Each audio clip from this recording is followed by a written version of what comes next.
Honorable, you were senior councillor. Can you please have some order?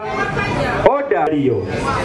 Meya wa municipality y'e Nansana omukyala Regina Bakitte alemeddwa okukkaanya n'abakiise ku lukiiko luno ku nsonga y'okuyiwa kasasiro emenvu nga bwe kyasaliddwawo eggulo mu nsisinkano y'abakulembeze abakulembeddwamu Right Honorable Rebecca Kadaga eyayindidde mu ofiisi ya Ssaabaminisita nga Meya Bakitte yeekandaze n'afuluma olw'abakansala okuyisa ekiteeso eky'okuyiwa kasasiro emenvu ng'ate ye abadde akisimbira ekkuuli.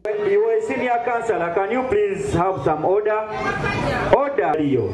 Olutuula luno lubadde lukubirizibwa Sipiika Hamza Kasozi ng'ono asoose kusaba kanso okusiriikiriramu bawonge emyoyo gy'abantu eri Katonda nga bano be bafiira mu njegeeya gw'ekiteezi kasasiro bwe yabumbulukuka n'abagwira. Oluvannyuma yanjulidde bakansala ensonga y'ettaka eryagulibwa emenvu awagenda okuyiibwa kasasiro era n'asaba Meya Bakitte okwogera ku nsonga eno. Era wano weempitira obukugu bwammwe n'amagezi amangi ng'abakulembeze otya otugenda okwandulira kasasiro mu Nansana. Meya Bakitte ategeezezza nti bwe babadde mu nsinkano ne baminisita eggulo bayogedde ku kyokufuna abayinza okwongera omutindo ku kasasiro aveemu eby'omugaso nga bo ng'ab'e Nansana beetaaga ensimbi eziri mu buwumbi 5 era ng'agezezzaako okusimbira ekkuuli eky'okuyiwa kasasiro emenvu era n'awa n'ensonga ze. Sipiika Kasozi awadde bakansala omukisa okuteesa ku nsonga eno ng'abasinga bategeezezza nti nga bba aba municipality y'e Nansana nabo babadde batwala kasasiro ekiteezi nga n'olwekyo tebalina nsonga lwaki bamulemesa okuyiibwa emenvu.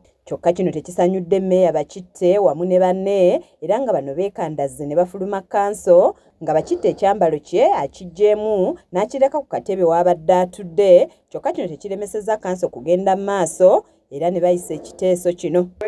Senior councillor, can you please have some order? Order, Leo. Let's have the demands.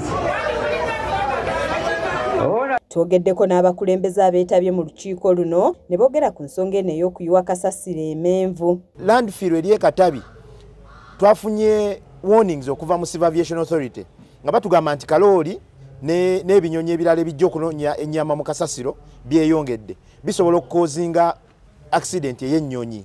So tuleme kudda ate mukaabira abantu bafiiridde mu nnyonyi ng'ate tulina options zisobola okukola ki okutunuulira. Olukiiko luno lwetabiddwamu n'abadde RCC w'e Nansana Shafik Ali Nsubuga ono nga yatwaliddwa mu bitundu eby'e Kampala ng'ono ayogeddeko ne bakansala. Bwe baali bampa obukulu natandikirawa Nansana.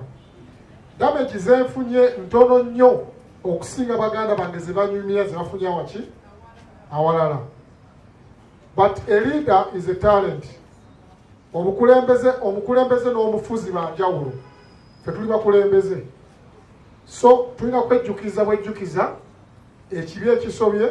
Nze Annette Namatovu ku lwa KSTV Agaleero.